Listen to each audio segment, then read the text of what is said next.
The Acropolis stands above Athens, crowned with the relics of a civilization which in its time was the greatest in the world.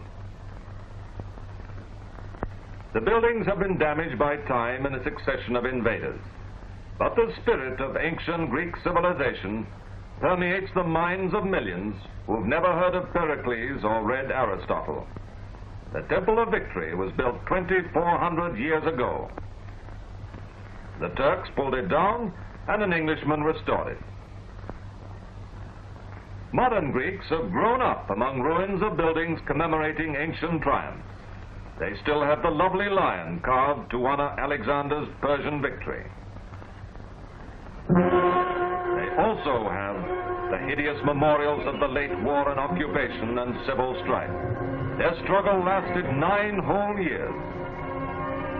Today, the Marshall Plan aims not just to restore Greece to its meager pre-war level on the brink of famine and revolution. It aims to set Greece on the road to mounting prosperity. Without ports and shipping, Greece, the peninsula with its attendant islands, could not survive.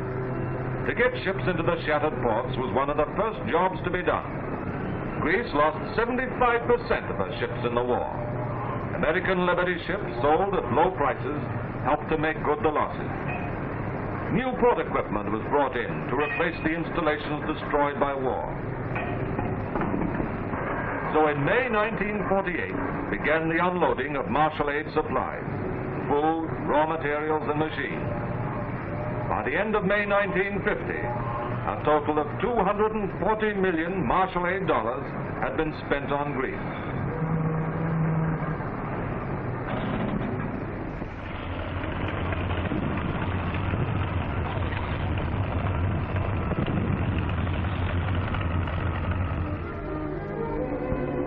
One of the greatest blows the Nazis struck Greek transport was the wrecking of the Corinth Canal, which links the Aegean with the Ionian Sea through the Gulf of Corinth. Now, with the help of American engineers, the canal has been reopened. Over 1 million tons of earth and debris have been shifted, and the walls of stone repaired. Road, rail, and footbridges have been restored. And ships can now steam through, avoiding the long haul round the Peloponnese. The retreating Germans tore up the railroad tracks and wrecked the locomotives. Anywhere but in the Balkans, they would be regarded as scrap metal. But the Greeks have a genius for improvisation. They've had long training in making the best of a bad thing. And what they can do with a locomotive, which anybody else would consign to the junkyard, is quite remarkable.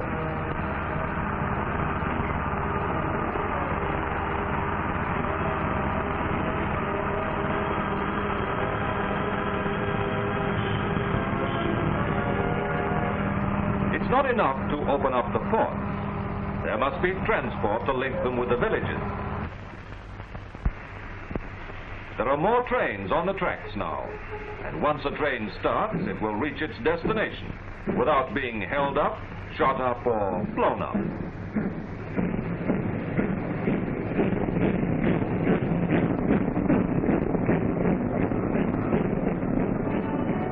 Most roads in Greece are tortuous, rough, and unsuited for cars.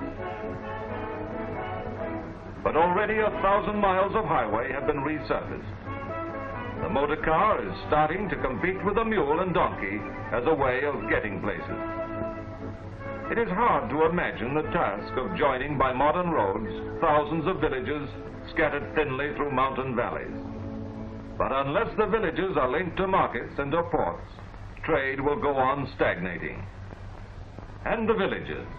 There's nothing so savage as guerrilla fighting and civil war. Villages are burnt out, wrecked, razed. You'd think no one could ever live in them again. And yet, with that curious ability to make do, families go on living there. Chaos has become part of their climate, amid a landscape of ruins. This has happened over and over and over again. This very ability to hang on, to patch up the old, has made survival possible. But if nothing more were done, the same thing would go on happening. misery flaring suddenly into revolt and savage reprisals. Even children going off to school have a grave, grown-up look about them.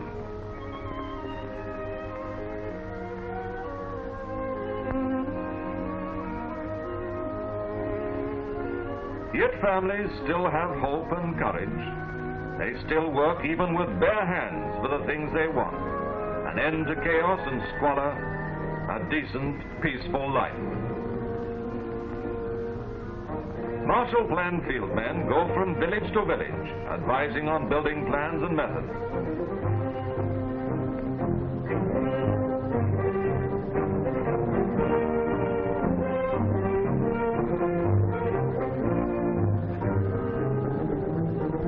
People in ruined villages who are prepared to rebuild their homes themselves are given materials free of charge. Most materials can be got locally, but the Marshall Plan supplies timber and accessories. Some communities are moving right away from dark, narrow, sickly villages to new sites, healthier and open to the sun. Often the men building their homes are farmers returning to the land. During the Civil War, 1 in every 10 of Greece's 7 million people fled from home. 250,000 homes were wrecked or badly damaged. Now the families uprooted by war are coming back to their homes and their farms. Even the children are enlisted to help rebuild the schools. Going at this speed, it'll just about be ready for her children. Many Greek houses today are a patchwork. There's a clean new living room, but it leads to a kitchen still old and shabby. The school bells are ringing out again.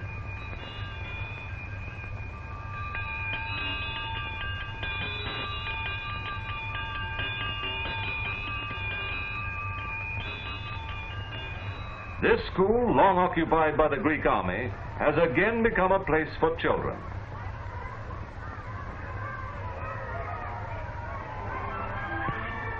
The farmers are back in new villages tending their small flocks. So small, they're almost part of the family.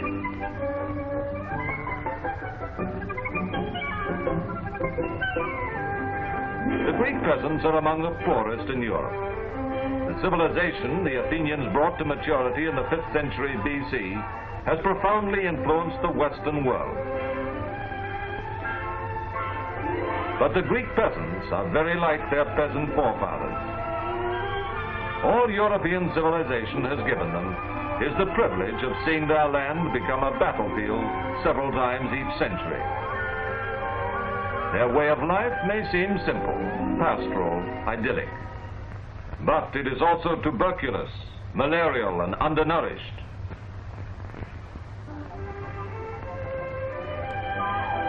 Methods of farming are appallingly primitive, and so is the system of land tenure. The farm animals are badly bred and underfed. Modern techniques of feeding and breeding are only just beginning to be known.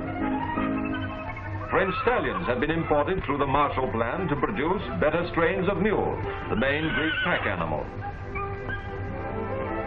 Imported bulls will also help to build up livestock herds destroyed during the war.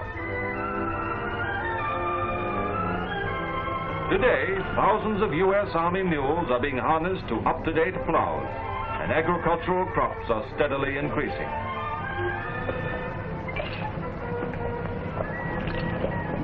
To step up the food supply still further, Marshall Plan experts explain the use of modern American farm machinery.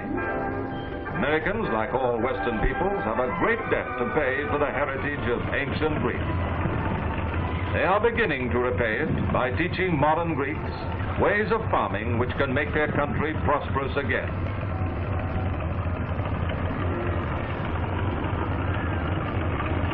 The fields and vineyards of Greece not only supply the Greeks, but produce wine, grapes, raisins, and currants for export. Most important for the farmers, Marshall Aid helps plan water control. Already, small dams are being built in the little valleys which furrow the country.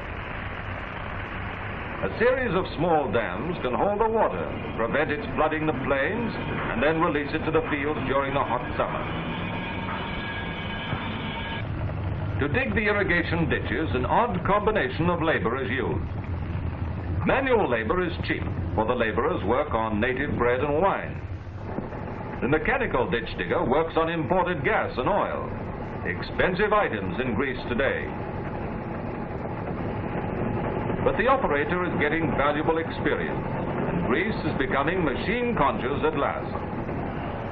Mechanical skills and technical training are essential if Greece is really to recover. Boys are learning from American technicians tricks of the trade, which will mean new hope for this stricken country. Greece is coming up to date. Already the airport and airlines are as shiny and modern and efficient as any in the world. But no matter how hard they work, the Greeks will not have finished the job of reconstruction by 1952, when martial aid ends. But the Athens airport is a symbol of the future. Athens is one of 6 junctions of the world, and planes of 26 airlines touch down here.